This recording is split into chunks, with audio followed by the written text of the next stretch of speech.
The fields of Pelendor in the year of 678. The wind howled, and rain beat against the tents. None of the armed men stood in their lined columns. In fact, not a soul could be seen at all. The storm had not ended the battle, merely paused it. Knights and warriors on both sides cowered away, as if refuge from the storm would appease their souls before eventual death on the battlefield. Not all would perish, but most would. Many would be wounded, scarred for life. Lightning flashed, and a rolling fog descended.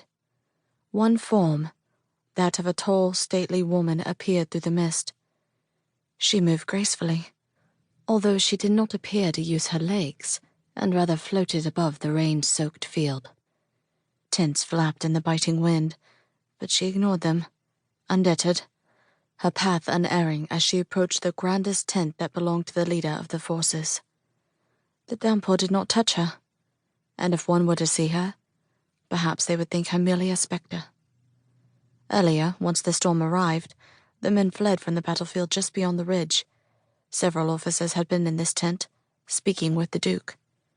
Now, the Duke was alone, poring over a map.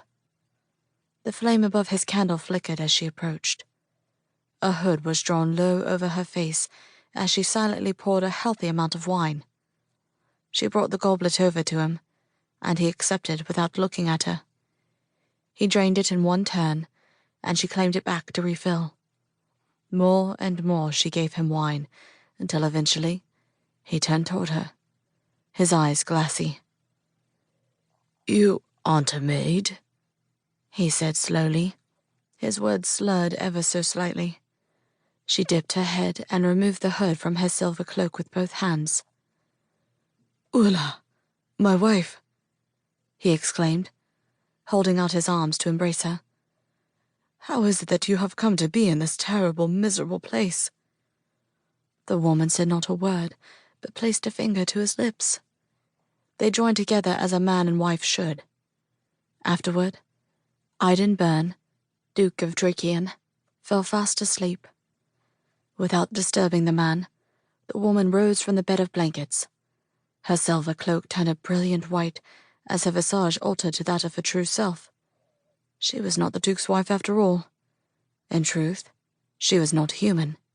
She was Arduina, the goddess of the moon, forest, and most importantly, the hunt. Her hands fell to her flat stomach, the silk of her simple silver gown soft against her palms. The child she now bore would become the one all had longed for, the one whose future would be the stories of legends. But even this goddess could not foresee the heartache, the despair, and the betrayal her child would face. None would walk a greater path, nor a more terrible one. To keep listening to this audiobook, I've left you a link in the description so you can do it, at no cost thanks to Audible's 30-day free trial.